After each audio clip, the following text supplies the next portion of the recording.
তাহলে আজকে আমাদের 15 অধ্যায় ক্ষেত্রফল সম্পর্কিত উপপাদ্য সম্পাদ্য পিথাগোরাসের উপপাদ্য। এই পিথাগোরাসের উপপাদ্যটা আমরা আজকে কমপ্লিট করব। পিথাগোরাসের উপপাদ্যটা আসলে কি? পিথাগোরাসের উপপাদ্য সম্পর্কে তোমাদের আগে থেকেই অনেক ধারণা আছে। ক্লাস 8-এ তোমরা পিথাগোরাসের উপপাদ্যের প্রমাণ করছো।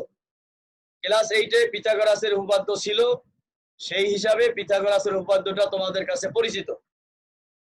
ক্লাস 8-এ তোমাদের পিথাগোরাসের উপপাদ্যের উপরে কয়টা প্রমাণ ছিল?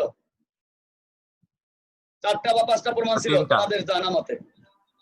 এই 4টা বা 5টা প্রমাণের ভিতর থেকে যে কোনো একটা প্রমাণ যদি তুমি এখানে করো অসুবিধা নেই, প্রমাণ হয়ে যাবে। 4টা বা 5টা প্রমাণের ভিতর থেকে যে কোনো একটা প্রমাণ এখানে তুমি দিলে প্রমাণ হয়ে যাবে, কোনো অসুবিধা নাই। এখানে আমরা নতুন আর একটা প্রমাণ করব। এই প্রমাণটাকে বলা হয় ইউক্লিডীয় পদ্ধতিতে প্রমাণ। এই প্রমাণটা ইউক্লিড, এই প্রমাণটার আবির্ভাবক, এই জন্য এটা ইউক্লিডীয় পদ্ধতি। যদি কখনো কোশ্চেনে বলা থাকে ইউক্লিডীয় পদ্ধতিতে প্রমাণ করো, তখনই কেবল এইভাবে প্রমাণ করতে হবে, এছাড়া এইভাবে না করলেও চলবে। তুমি ক্লাস 8-এর প্রমাণ দিলেও হবে। তবে 8-এর প্রমাণ যদি কেউ দিতে চাও, সেখানে ট্রাপিজিয়ামের সাহায্যে অর্থাৎ সমকোণী ত্রিভুজ ব্যবহারের মাধ্যমে, 3টা সমকোণী ত্রিভুজের ব্যবহারের মাধ্যমে যে পিথাগোরাসের উপপাদ্য ছিল, ওই প্রমাণটা তোমরা করতে চাইলে করতে পারো। আরেকটা প্রমাণ করতে পারো, সেটা সদৃশকোণী ত্রিভুজের সাহায্যে। এই 2টা প্রমাণের যে কোনো একটা প্রমাণ তোমরা দিতে পারো। বাকি প্রমাণগুলোর কোনোটা না দেওয়াটাই ভালো, কারণ ওগুলো ভালোভাবে ব্যাখ্যা করা নাই। এই জন্য ওই 2টা প্রমাণের যে কোনো একটা প্রমাণ তোমরা চাইলে ব্যবহার করতে পারো। আর এখন যেটা শেখাবো এটা ব্যবহার করলেও কোনো অসুবিধা নাই। আর এটা ব্যবহার করা বাধ্যতামূলক তখন হবে যখন তোমাদের কাছে বলা থাকবে যে ইউক্লিডীয় পদ্ধতিতে পিথাগোরাসের উপপাদ্য প্রমাণ করো। ঠিক আছে?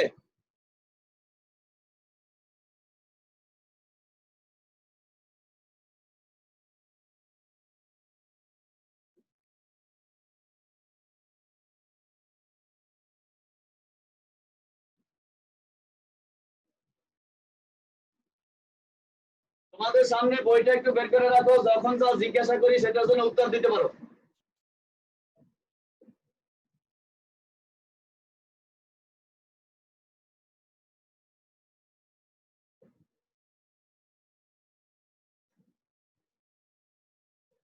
এইভাবে একটা সমকোণী ত্রিভুজ, বলতো বইয়ে এখানে কি দেওয়া আছে?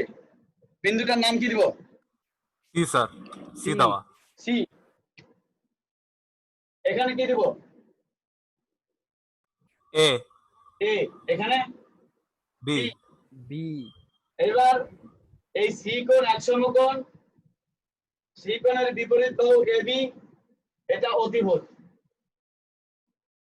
পিথাগোরাসের উপপাদ্যটা কি? যে কোনো ত্রিভুজের সমকোণী ত্রিভুজের অতিভুজের উপর অঙ্কিত বর্গক্ষেত্রের ক্ষেত্রফল অপর 2 বাহুর উপর অঙ্কিত বর্গক্ষেত্রের ক্ষেত্রফল দ্বয়ের সমষ্টি সমান। সমকোণী ত্রিভুজের অতিভুজের উপর অঙ্কিত বর্গক্ষেত্রের ক্ষেত্রফল অপর 2 বাহুর উপর অঙ্কিত বর্গক্ষেত্রের ক্ষেত্রফল দ্বয়ের সমষ্টির সমান পিথাগোরাসের উপপাদ্য। তাহলে অতিভুজের উপর অঙ্কিত বর্গক্ষেত্র মানে কি? অতিভুজকে বাহু হিসাবে বিবেচনা করে এখানে যে বর্গক্ষেত্র আঁকা যায়, এই বর্গক্ষেত্রের ক্ষেত্রফল। অতিভুজকে বাহু হিসাবে বিবেচনা করে যে বর্গক্ষেত্র আঁকা যায়, অতিভুজকে বাহু ধরে যে বর্গক্ষেত্রটা আঁকা যায়, এই বর্গক্ষেত্রের ক্ষেত্রফল। বলতো এই বর্গক্ষেত্রটা কি নাম দিব? এখানে কি নাম দিব? ই। এখানে দিব ডি। এখানে কি? জি স্যার, ই। ই। এই বর্গক্ষেত্রের ক্ষেত্রফল হবে এই 2 বাহুর উপর অঙ্কিত বর্গক্ষেত্রের ক্ষেত্রফল দ্বয়ের সমষ্টির সমান। এই বাহুর উপর যে বর্গক্ষেত্রটা হয়, এই বর্গক্ষেত্রের ক্ষেত্রফল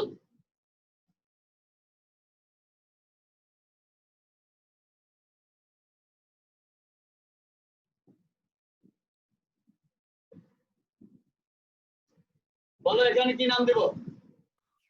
কে। আবার বলো। স্যার কে দিবেন, কে। কে। এখানে এইচ। এইচ। এই বর্গক্ষেত্রের ক্ষেত্রফল হবে এইটা প্লাস এখানে যেটা আঁকবো সেটা।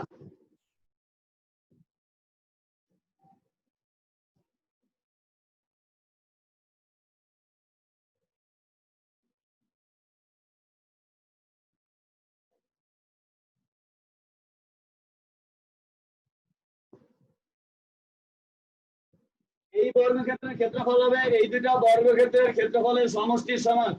এখানে কি নাম দেব বলো? এফ বিন্দু। এটা এফ, এখানে কি দেব?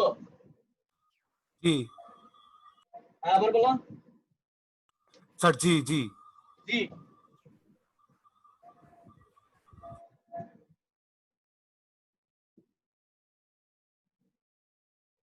তাহলে এই বর্গক্ষেত্রের ক্ষেত্রফল হবে এই দুইটা বর্গক্ষেত্রের ক্ষেত্রফলের সমষ্টির সমান, এটা আমরা প্রমাণ করব। প্রমাণের সুবিধার জন্য আরো কিছু অঙ্কন করতে হবে। সি বিন্দু থেকে ডি এর উপর একটা লম্ব আঁকতে হবে। তাহলে এই লম্বটা, এই বিন্দুর নাম কি দিব? স্যার, এল। এল। আর এটা এম। জি স্যার। আমি যদি প্রমাণ করতে পারি এই এ ডি এল এম আয়তক্ষেত্রের ক্ষেত্রফল হবে এই বর্গক্ষেত্রের ক্ষেত্রফলের সমান, বি এম এল ই আয়তক্ষেত্রের ক্ষেত্রফল হবে এই বর্গক্ষেত্রের ক্ষেত্রফলের সমান, এইটা এটার সমান, এইটা এটার সমান, তাহলে এই দুটার যোগফল এই দুটার যোগফলের সমান, মানে পুরোটা এই দুটার যোগফলের সমান। এইটা হবে আমাদের পদ্ধতি। তাহলে এই বর্গক্ষেত্রটাকে এইটার সমান প্রমাণ করার জন্য সি বিন্দুর সাথে ডি বিন্দু যোগ করি।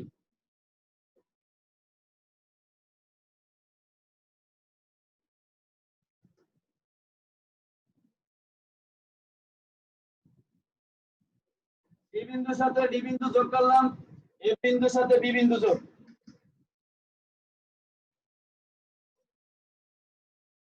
এ বিন্দুর সাথে বি বিন্দু যোগ করি। এতে দেখো এখানে দুইটা ত্রিভুজ উৎপন্ন হয়েছে। একটা ত্রিভুজের নাম হয়েছে ত্রিভুজ এসিডি, আর একটা ত্রিভুজ হয়েছে ত্রিভুজ এবিএফ। এই দুইটা ত্রিভুজে, ত্রিভুজ এসিডি এবং ত্রিভুজ এবিএফ, এই দুইটা ত্রিভুজে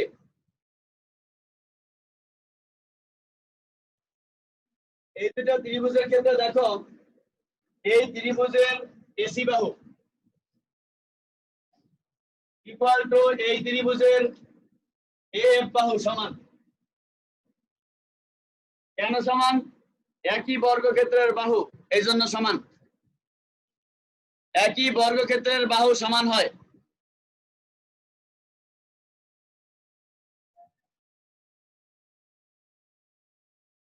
এরপরে এই এসিডি ত্রিভুজের এডি বাহু ইকুয়াল টু এবিএফ ত্রিভুজের এবি বাহু, এরা সমান। এসি বাহু আর এডি বাহুর অন্তর্ভুক্ত কোণ, এসি বাহু এবং এডি বাহুর অন্তর্ভুক্ত কোণ সিএডি ইকুয়াল টু সিএবি যোগ বিএডি, এটা লেখা যায়। সিএডি কোণ সিএবি যোগ বিএডি এর সমান হয়। বিএডি কোণ এক সমকোণ, অর্থাৎ এটা সিএএফ এর সমান, ইকুয়াল টু সিএবি যোগ সিএএফ, এইভাবে লেখা যায়। এইভাবে লেখার পরে সিএবি এবং সিএএফ যোগ করলে কি হয় দেখো, সিএবি সিএএফ যোগ করলে হয় এফ বিএএফ ইকুয়াল টু আমরা লিখলাম বিএএফ। তাহলে সিএডি কোণ আর বিএএফ কোণ সমান, সিএডি কোণ বিএএফ কোণ সমান। যেহেতু এই দুইটা কোণ সমান, আবার এই দুইটা ত্রিভুজের দুইটা বাহু সমান, অর্থাৎ এই দুই বাহু এবং এই দুই বাহুর অন্তর্ভুক্ত কোণ, এই দুই বাহু এই দুই বাহুর অন্তর্ভুক্ত কোণ সমান হয়েছে। কাজে এই দুইটা ত্রিভুজ সর্বসম। অতএব ত্রিভুজ এসিডি সর্বসম ত্রিভুজ এবিএফ। এই এসিডি এবং এবিএফ ত্রিভুজ দুইটা সর্বসম। এই ব্যাপারে দেখো কারো কোনো প্রশ্ন আছে কিনা, এটা বুঝো নাই এমন না কেউ থাকলে বলো।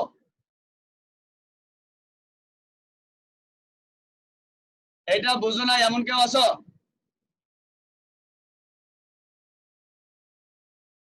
তাহলে সবাই বুঝতে পারছো?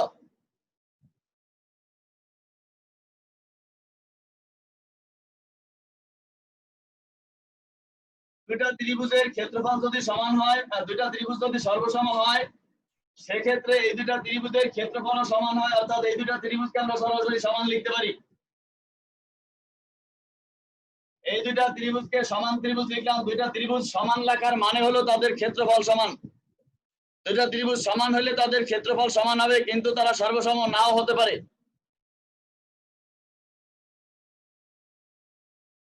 এখন দেখো এই যে এ ডি এল এম, এটা একটা আয়তক্ষেত্র, কারণ এই রেখাটা সমান্তরাল, মানে এটার সাথে লম্ব, এখানে এখানে সমকোণ আছে, এখানে সমকোণ আছে, কাজে এটাও সমকোণ হবে। এটা একটা আয়তক্ষেত্র, এটাও আয়তক্ষেত্র। আয়তক্ষেত্র এক ধরনের সামান্তরিক। তাহলে এডি এল এম কে আমি সামান্তরিকও বলতে পারি। এডি এল এম এটা একটা সামান্তরিক বললাম, আর এডিসি এটা একটা ত্রিভুজ। এই ত্রিভুজ এডিসি আর হলো সামান্তরিক এডি এল এম। এই এডিসি ত্রিভুজ আর এটা এডিএল সামান্তরিক। এই দুইটার ক্ষেত্রে আমরা এডি বাহুকে ভূমি বলতে পারি, যে এডি হচ্ছে ভূমি। এই দুইটা চিত্রের জন্যই আমরা এডি কে ভূমি ধরতে পারি, এবং এই দুইটা চিত্রই এডি আর একটা হলো সিএল, এই দুইটা সমান্তরাল রেখা যুগলের মধ্যে অবস্থিত। এই ত্রিভুজ এবং এই সামান্তরিক এডিসি ত্রিভুজ এবং এডিএলএম সামান্তরিক একই ভূমি এবং একই সমান্তরাল রেখা যুগলের মধ্যে অবস্থিত। কাজেই এই এডিসি ত্রিভুজের ক্ষেত্রফল হবে এডিএলএম সামান্তরিকের ক্ষেত্রফলের অর্ধেক, অর্থাৎ এই ত্রিভুজের ক্ষেত্রফল হবে হাফ অফ এডিএলএম। এই ব্যাপারটা বুঝতে পারছো কিনা দেখো। এই ব্যাপারে কারো প্রশ্ন আছে? না স্যার। নাই।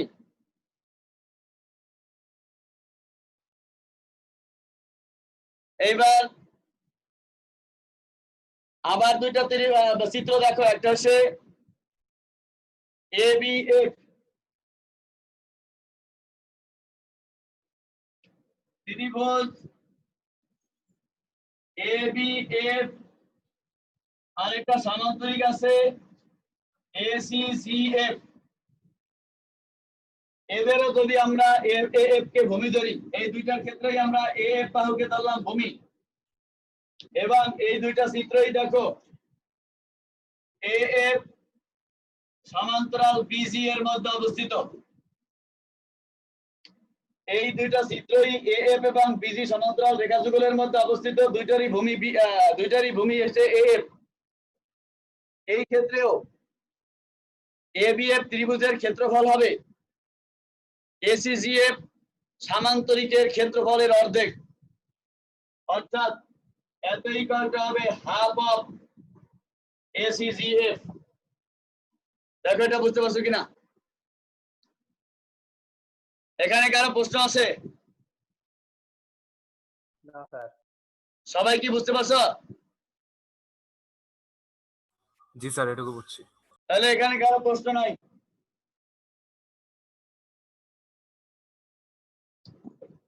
আমাদের জানা আছে যে এই ত্রিভুজের ক্ষেত্রফল এই ত্রিভুজের ক্ষেত্রফল সমান।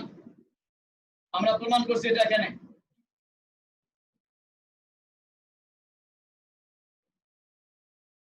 ত্রিভুজ এসিডি ইকুয়াল টু ত্রিভুজ এবিএফ, এই দুইটা ত্রিভুজের ক্ষেত্রফল সমান। তাহলে এই দুইটা ত্রিভুজের ক্ষেত্রফল সমান হওয়ার কারণে আমরা বলতে পারি এই এসিডি এর পরিবর্তে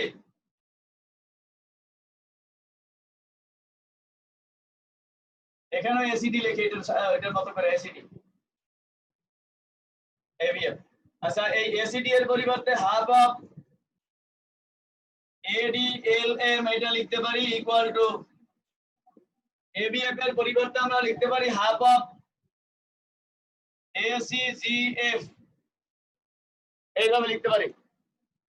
উভয় পক্ষকে 2 দ্বারা গুণ করলে এখানে হবে এডিএলএম ইকুয়াল টু ACGF। এই ADLM আয়তক্ষেত্রের ক্ষেত্রফল হচ্ছে ACGF বর্গক্ষেত্রের ক্ষেত্রফলের সমান। অনুরূপ ভাবে আমরা যদি এটার সাথে এটা যোগ করি এবং এটার সাথে এটা যোগ করি, সেক্ষেত্রে এই ত্রিভুজের সাথে এই ত্রিভুজ সর্বসম প্রমাণ করার মাধ্যমে আমরা প্রমাণ করতে পারবো এই আয়তক্ষেত্রের ক্ষেত্রফল হবে এই বর্গক্ষেত্রের ক্ষেত্রফলের সমান। অনুরূপ ভাবে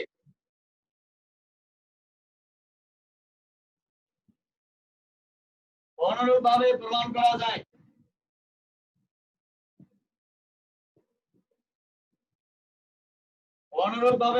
করা যায়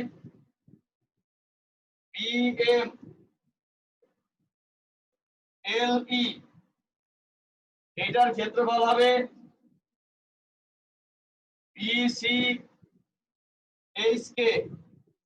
এটার সমান। দেখো এতটুকুর ভিতরে কেউ কিছু জিজ্ঞাসা করবা কিনা? ক্ষেত্রে তো বইয়ে এ আর কে যোগ করা, আপনি তো এফ আর কে যোগ করছেন। দ্বিতীয় ক্ষেত্রে আমরা যোগ করব এই সি এর সাথে ই। ও এর সাথে কে যোগ এর করতে সাথে হবে? কি? এর সাথে কে যোগ করতে হবে?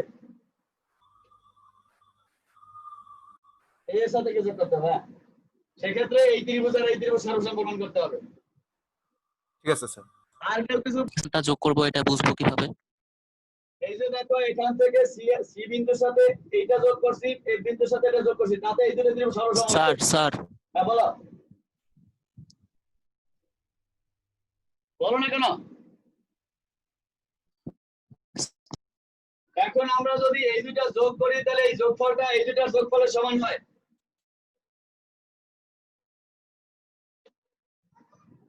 অতএব ADLM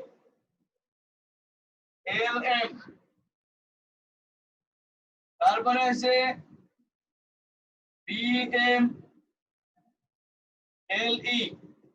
এই দুটার যোগফল হবে ACGF যোগ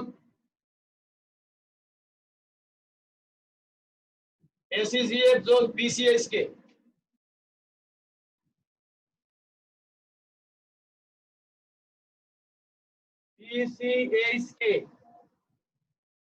এইভাবে হবে। এখন দেখো যে ADLM BMLE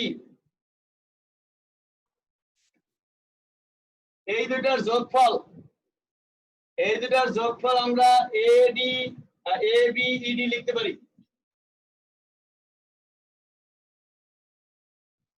ABED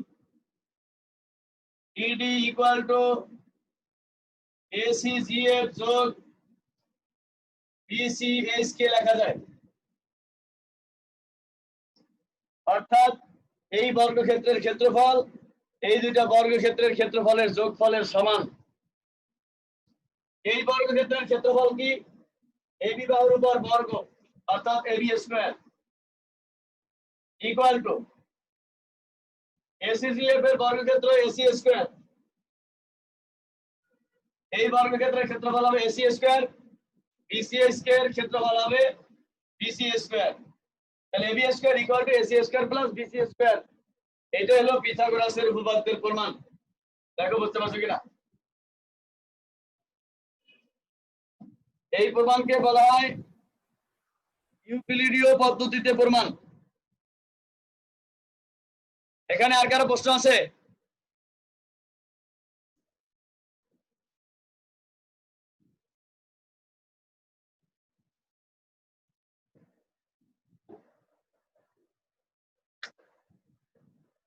আমরা একটা সামান্তরিক আঁকতে চাই, যে সামান্তরিকের ক্ষেত্রফল হবে একটা নির্দিষ্ট চতুর্ভুজের ক্ষেত্রফলের সমান।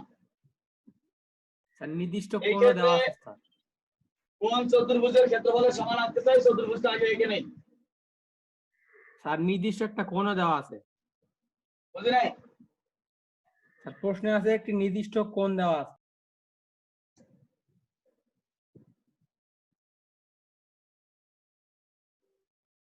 ধরো এইভাবে যে কোনো ধরনের একটা ত্রিভুজ আছে, চতুর্ভুজ আছে, এটার নাম দিলাম আমরা AB CD। এবিসিডি চতুর্ভুজ। একটা সামান্তরিক আঁকতে হবে, যেই সামান্তরিকের ক্ষেত্রফল হবে এই ত্রিভুজের ক্ষেত্রফলের সমান, এবং সেই সামান্তরিকের একটা কোণ হবে নির্দিষ্ট কোণের সমান। ধরো এটা নির্দিষ্ট কোণ, নির্দিষ্ট কোণের নাম দিলাম আমরা এক্স কোণ, এই কোণের সমান যেন হয়। এই ক্ষেত্রে এ বিন্দুর সাথে সি বিন্দু যোগ করি। এ বিন্দুর সাথে সি বিন্দু যোগ করার পরে এই ডি বিন্দু দিয়ে এসি এর সমান্তরাল করে একটা রেখা টানি, অর্থাৎ এখানে যেই পরিমাপের কোণ আছে এই পরিমাপের কোণ এখানে আছে, তাতে এই চতুর্ভুজের এই রেখা দুটো সমান্তরাল হবে।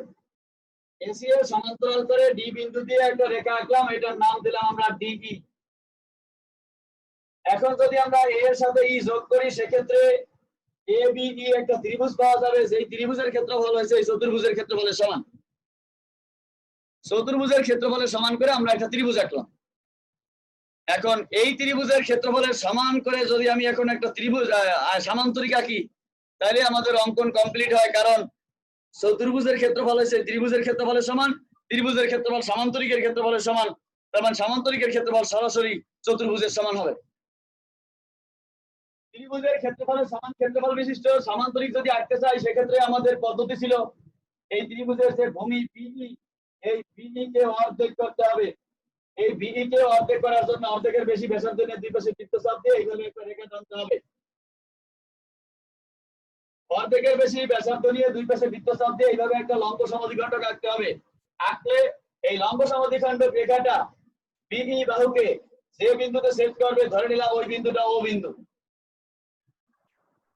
এই ও বিন্দুতে এবং ই বিন্দুতে অথবা বি বিন্দুতে এবং ও বিন্দুতে, হয় এই দুই বিন্দুতে না হয় এই দুই বিন্দুতে এক্স কোণের সমান করে দুটা রেখা টানবো আমরা এই পাশে। তাহলে ও বিন্দুতে এই এক্স কোণের সমান করে একটা কোণ আঁকি, এটা এক্স কোণের সমান। ই বিন্দুতে এক্স কোণের সমান করে একটা কোণ আঁকি, এটাও এক্স কোণের সমান। ও বিন্দু এবং ই বিন্দুতে এক্স কোণের সমান করে দুইটা অনুরূপ কোণ আঁকলাম। এই এ বিন্দু থেকে বি রেখার সমান্তরাল করে আরেকটা রেখা টানতে হবে। এ বিন্দু থেকে বি রেখার সমান্তরাল করে আরেকটা রেখা টানার উপায় কি? আরেকটা রেখা টানার উপায় হচ্ছে এই এ বি এর সাথে আমি যদি এ বি ই কোণের সমান করে এখানে একটা কোণ আঁকি, সেক্ষেত্রে এই রেখাটা এটা সমান্তরাল হবে, অথবা এই কোণের সমান এখানে, অথবা এই কোণের সমান এখানে। তবে এই দিক থেকে আঁকলে একটু বিরক্তিকর হয়, এখানে 3-4টা রেখা আছে, আঁকলে ভুল হওয়ার সম্ভাবনা বেশি।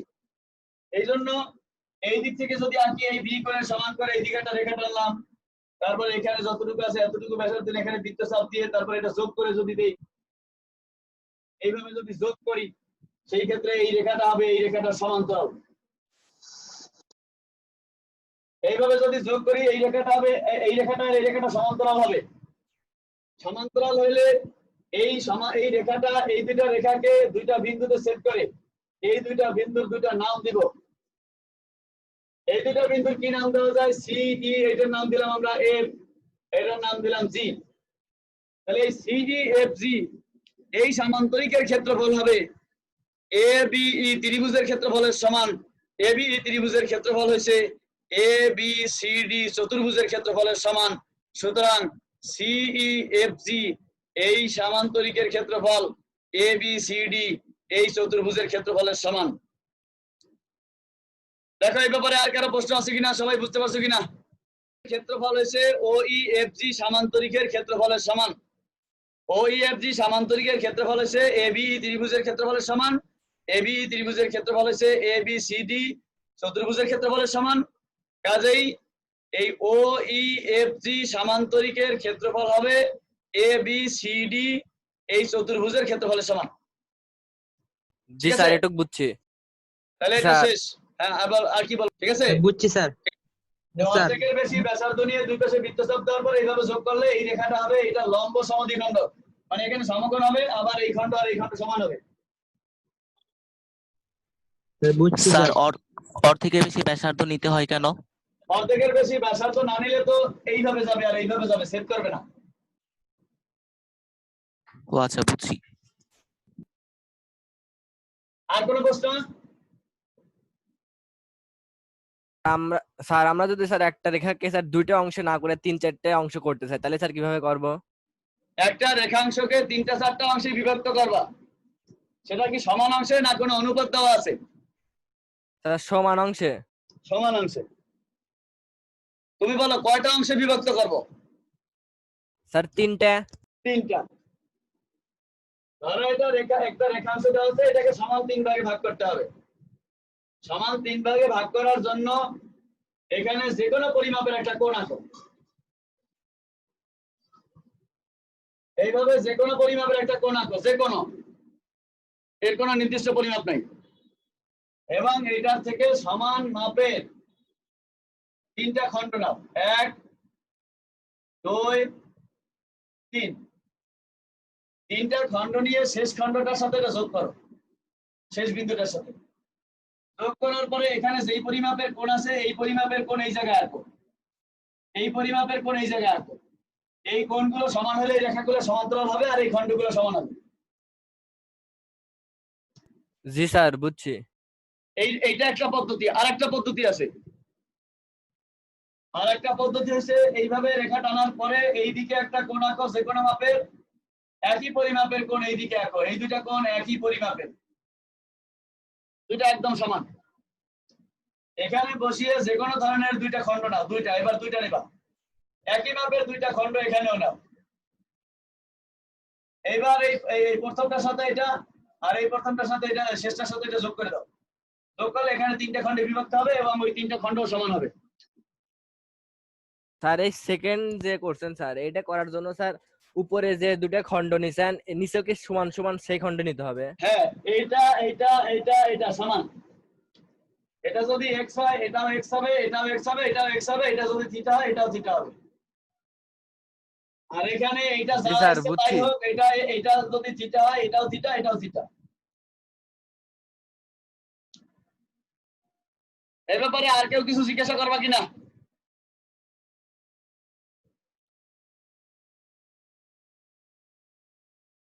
তাহলে আর কারো কোনো প্রশ্ন নাই? তোমাদের এই চ্যাপ্টারের অনুশীলনী গুলো করার কথা ছিল, অনুশীলনী করছো কিনা?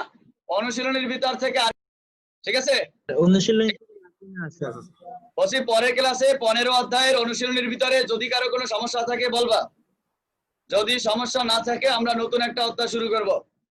আর কেউ কিছু জিজ্ঞাসা করবা?